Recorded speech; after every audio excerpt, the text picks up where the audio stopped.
le soifua manuia, talo falava o talo le nei fo i tae au.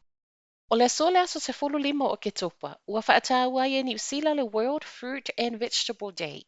O New Zealand le ulua i atunu ua ia whaamanatuina, a o tātou iai i le nei tausanga na fofonga mai e malo au whaatasi o le International Year of Fruits and Vegetables. Iso enga na whaiau whailo ai o New Zealand se tasi o atunu ua pito i maa walunga. Le pasene o na tangata anu e au sia vai ainga e lima o fuala au aina, ma fuala au whaisua i totonu o le aso e tasi. Ua whaamanatua pule sili o le 5 Plus a Day Charitable Trust po o le vaenga o loo na ia tangata kiwi a tau mafa fuala au aina ma fuala au whaisua. Ia whaataua pēr le tau mafa pāle ni mole soifua māloloina, ai mai se lava le ia i fesuia ingol koviti. E le ngata lau leo na ia o tangata kiwi a tau mafa pāle ni, ai ia whaataua fo i whai ungai taimi o whainga whaataunga. O New Zealand lo i totono se vaenga i titi o atunu o langolangoina e whainga malo le tataua na whaataua o le tau mafa o fuala au aina, ma fuala au whaisua.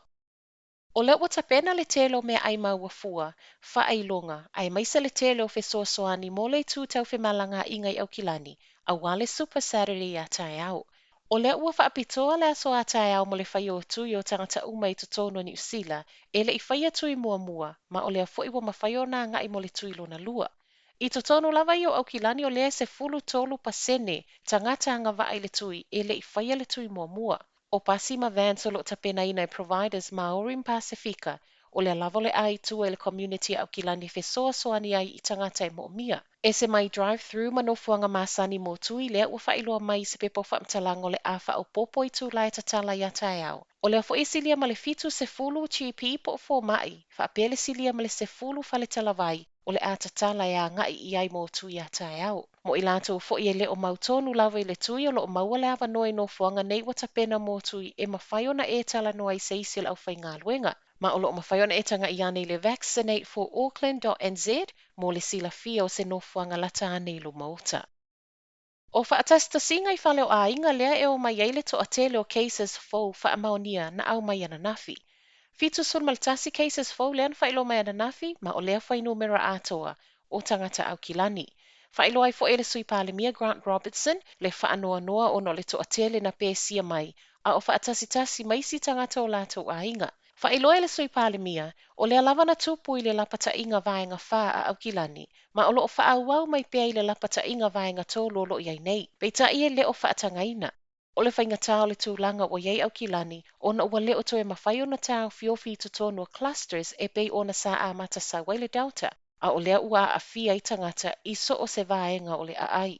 Ua sa wai ma le whautuanga mai le soifua malo loina, muli ta ia pēa tū la fono le lapata inga vaenga tōlu o lo iei au kilani, ma e le o se taimile nei e whaatala le ai. Se fulu tasi pango tā mai au kilani wa awi nātu i Wellington.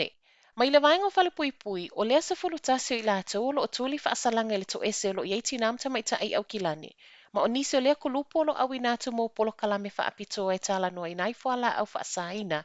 Whaapitoa lea mo le tūpa o tinamta mai ta a o iei au kilani i tāpu o le lapata inga vaenga tolu o lea o lo o whaafainga tāwa o na kolosia o na tua oi.